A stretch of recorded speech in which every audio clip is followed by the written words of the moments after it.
welcome to the Loaded Goat. I'm Aaron. And I'm Christopher. And we are happy and not riled up at all. Yes, we are. Today we're doing Otis Sues the County. And while I get really upset at attorneys and frivolous lawsuit, I can check my emotions and feelings at the doors. I can as well. And I'm looking forward to a sensible approach to investing in infrastructure and reaffirming the importance of local conversation and bottom-up leadership. We are recording this episode, and we don't really want to get into American politics, but we are recording this episode hours after Kevin McCarthy has been ousted as Speaker of the House. And this episode is not going to run for a couple of weeks. So when you listen to this, and if you put this episode on when it actually posts, and we still don't have a Speaker of the House, things have gotten a little chaotic. Just want to lay that out there. Is that fair to say, Christopher? That's fair to say. Yeah. So what do you think of this episode? Hey, new plot line. I'm into it. This one was fun. I don't keep a tally of this. I should. Hear me out. But I did laugh out loud a couple times. I did too. I felt like this was some great Floyd. It was fantastic, Floyd. But I mean, Floyd has been phenomenal since he's come back. I think he is really in a sweet spot. Yeah.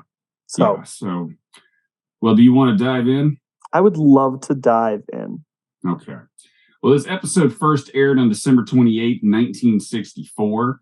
We open with Barney walking into the jail and Andy telling him to keep his voice down because Otis is trying to sleep.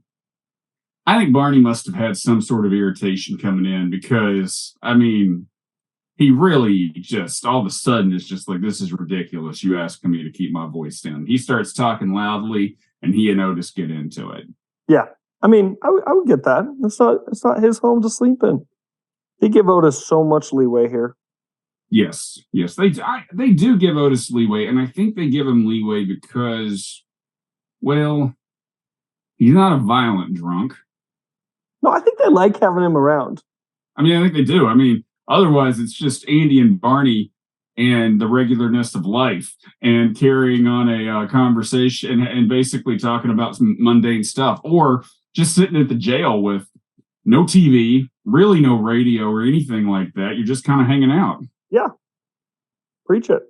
Yeah. That being said, Otis doesn't appreciate being lambasted, and Andy tells them both to be quiet and leaves.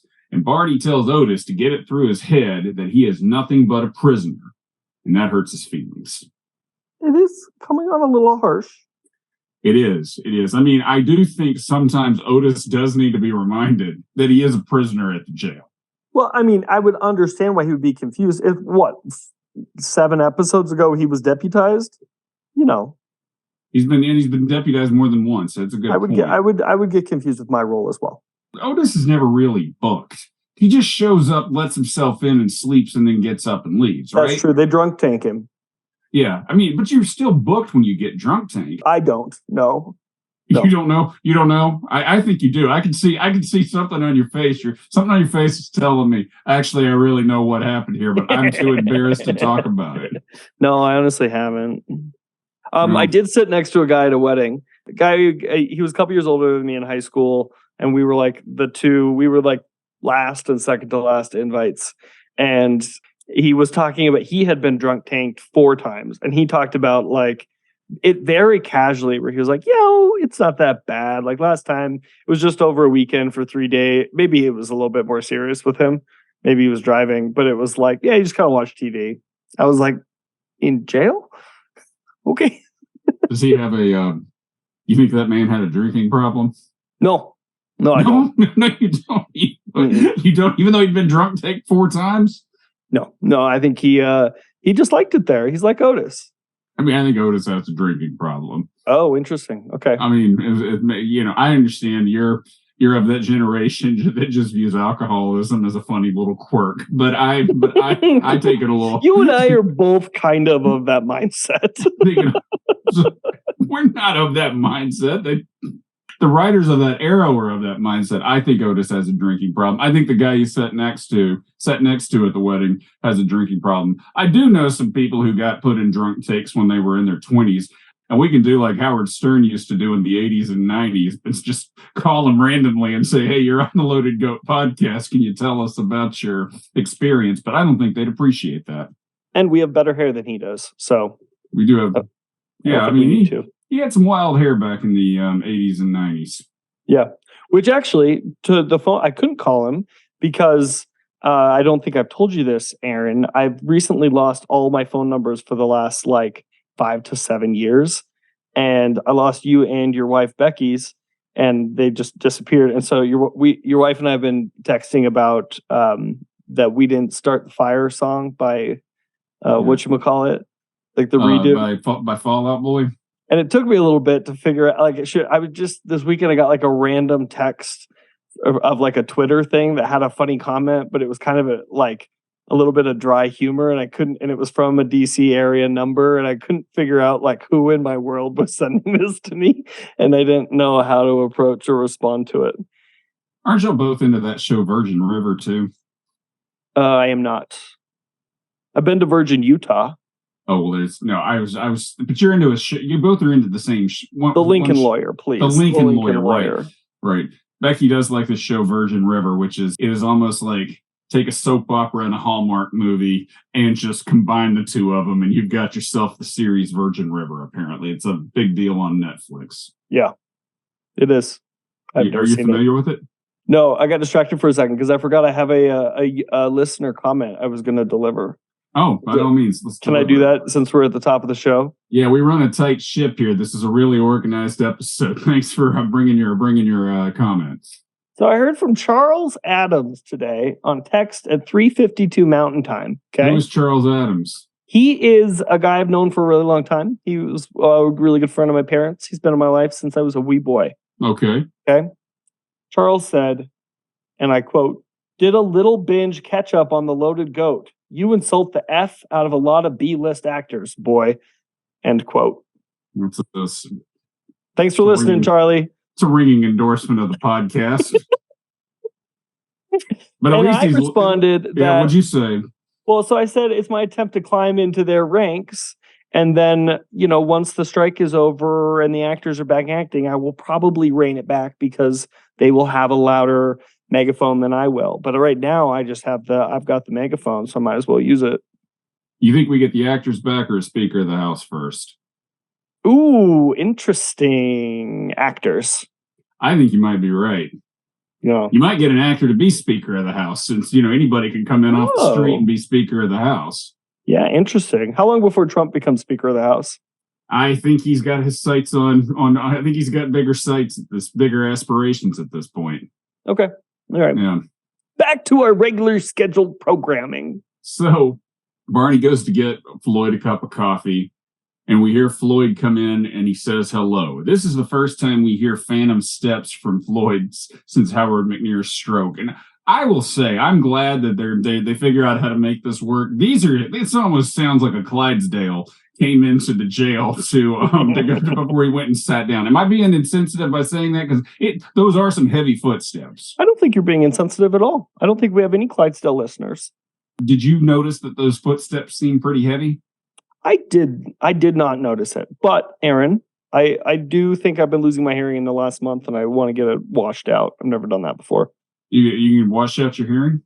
You can get your ears washed. I want to do that. I've heard of people doing that.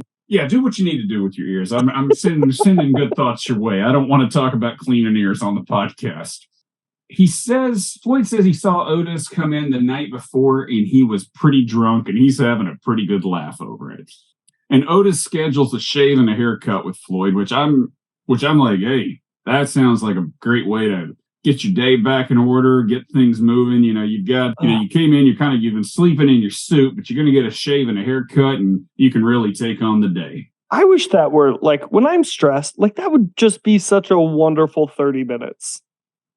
You can get one at the place I go to, which is Floyd's. I actually go to the Floyd's barbershop. Oh, you told me this, yeah. Yeah. And I've gotten a straight razor shave. I mean, they'll cut your hair and then they'll do the straight razor shave. And they don't use the old, they use kind of a one where they can insert the blades, but it's with the straight razor.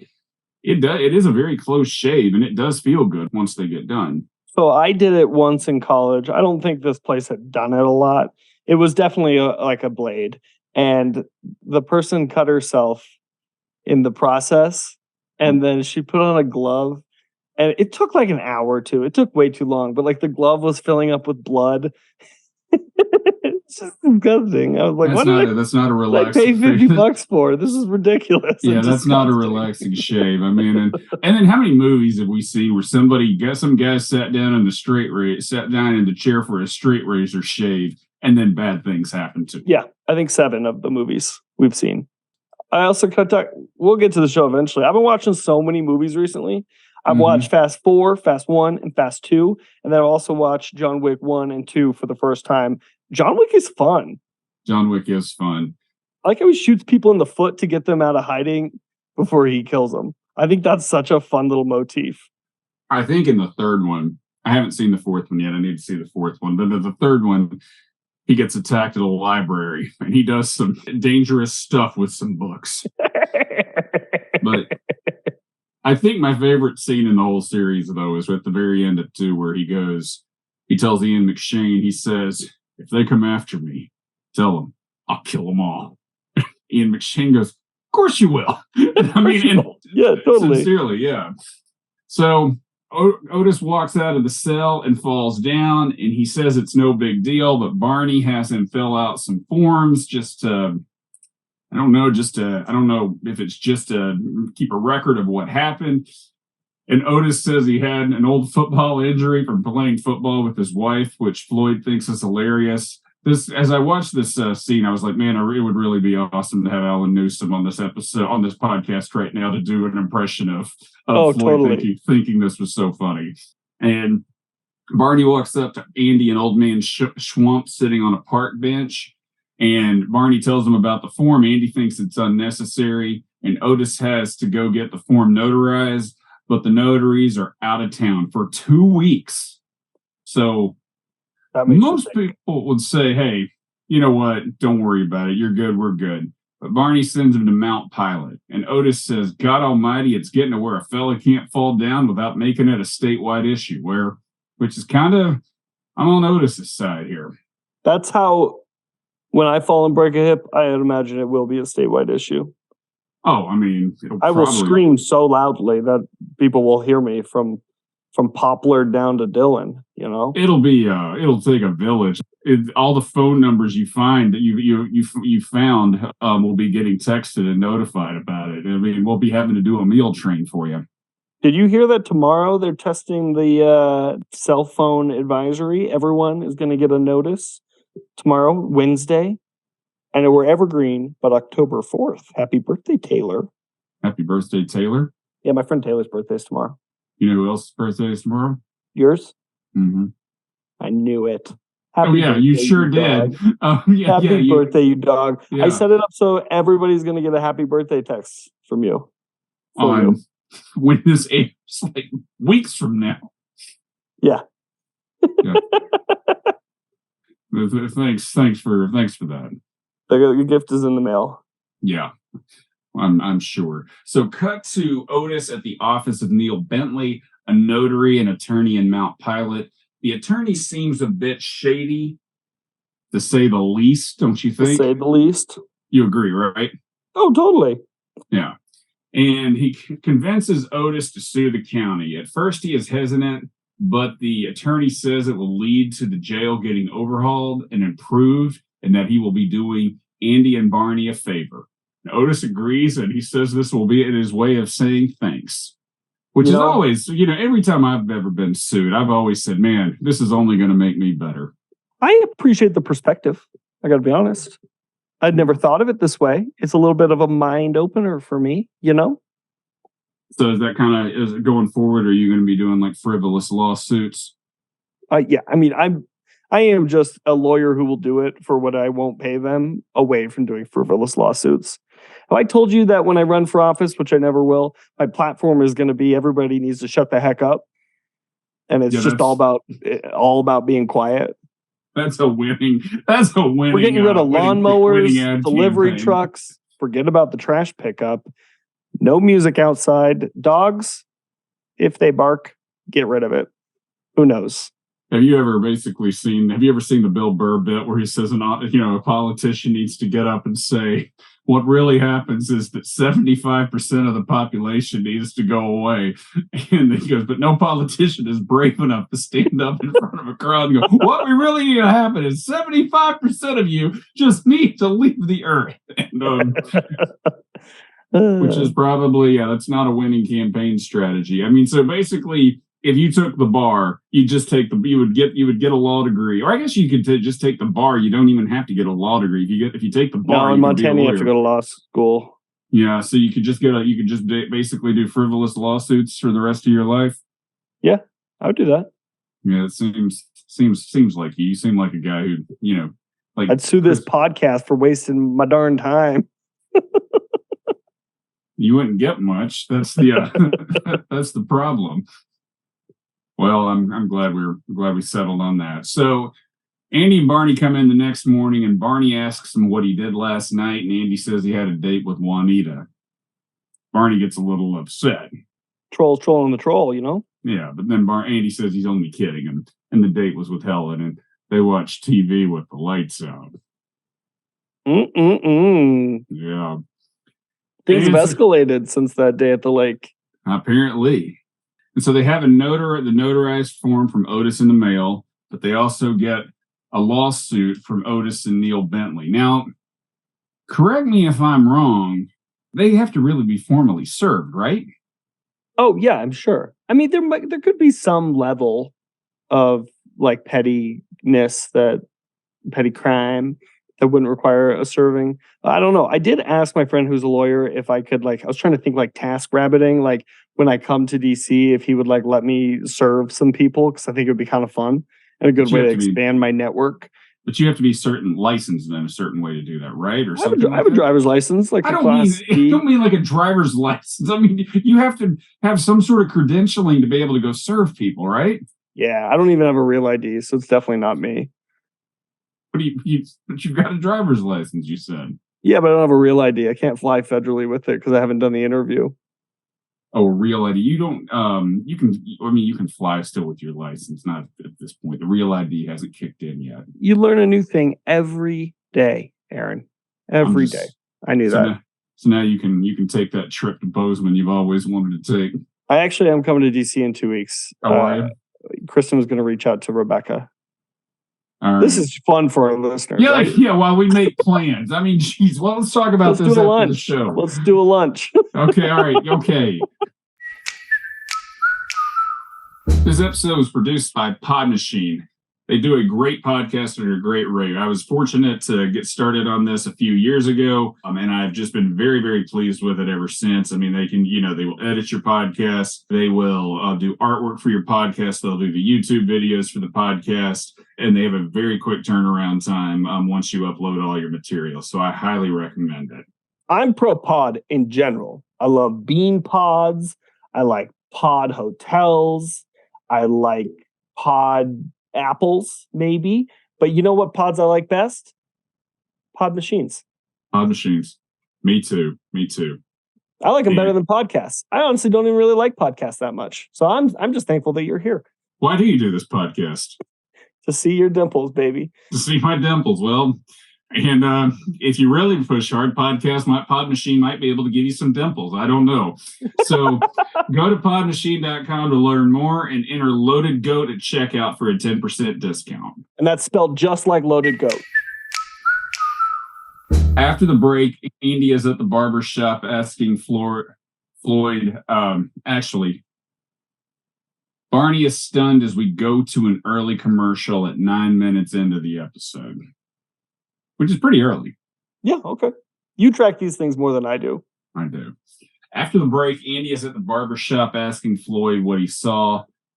The reason I track these is because I'm actually It's something to say. No, I'm doing something. I'm actually taking notes on the show. You're just sitting there watching it, like probably multitasking on your phone.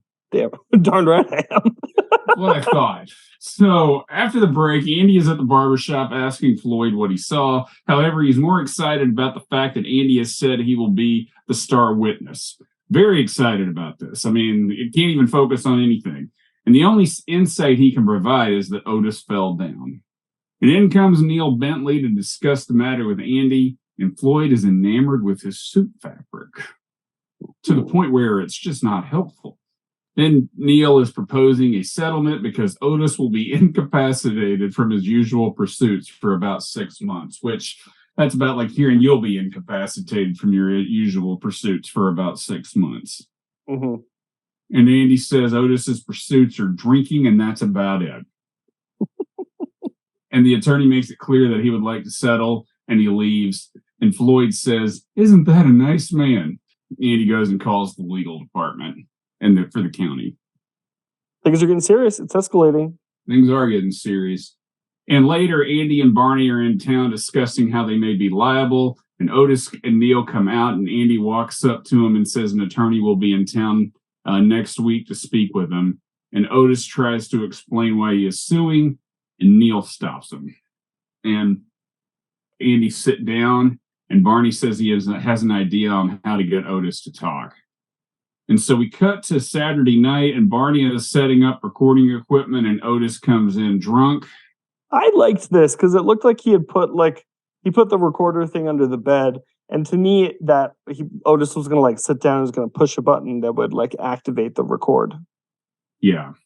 Well, needless to say though, when basically Otis pours himself a drink and he insists that Barney have one, Barney's not going to be able to hang. Barney won't be able to. He won't. He can't. Barney got, let's see though, Barney got toasty, but he got toasty a touch slower than he has in the past, by about 15 seconds. Typically Barney holds a glass of liquor and gets blackout drunk. Well, typically what happens with Barney is that he doesn't even realize he's drinking liquor. And then he drinks a huge thing. And that's then true. And before that's true. he knows he's change it. Yeah. This he's just sipping on it a little bit, but before you know it, he's getting drunk. And later Andy is listening to the tape, and Barney is drunkenly discussing Otis's torn calcium. And Barney keeps trying to turn off the recording, and Andy keeps listening to it. And Barney tells Otis he deserves the money, and later they sing. And this is just it's sweet. It's cute. I like it. It is actually pretty funny. I like the way they did it. I like the way they actually cut this, though, where you've got the happening real time, and then you listen to some of that, but then most of what you're hearing is stuff that we didn't get to watch. So you're seeing it from kind of the two different vantage points, which I think is a nice aesthetic. Yeah, I agree. I will have to say, I feel like Howard Morris, who's directed a lot of these episodes, very talented director. He was Ernest T. Bass, but I mean, the way he's directed and shoots a lot of these episodes, it's kind of a departure from some of the other episodes, the earlier episodes. Totally. Yeah. It works. So we cut to Otis and Neil walking into the courthouse to meet with the county attorney. Barney sit in there listening. The county attorney seems like he's someone not to be messed with, and he's not going to put up with Neil Bentley's shenanigans. For no other reason than he takes Andy's chair behind the desk. Oh, yeah, he does.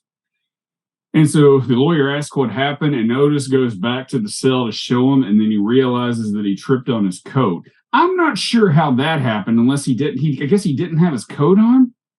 I get, I was thinking sometimes this happens to me. You grab your coat, but you only grab it by the sleeve. Mm-hmm. And so it's kind of hanging long ways, all Vitruvian-like. Then I can see myself tripping on it. Yeah, there you go. Well, the case is blown, and Andy walks up to Mr. Bentley and says, "Well, Mr. Bentley, goodbye." I mean, I think he is done. I mean, it's Andy is probably, I've seen Andy should be nicer to convicts than he is to Mr. Bentley. Yeah, I agree. Mr. Bentley leaves his card, and then he leaves. You always got to be pitching when you're doing client services. Well, This part I respected. It always makes me think of that the Moyle episode on Seinfeld, where he's the guy's like, "This is my business.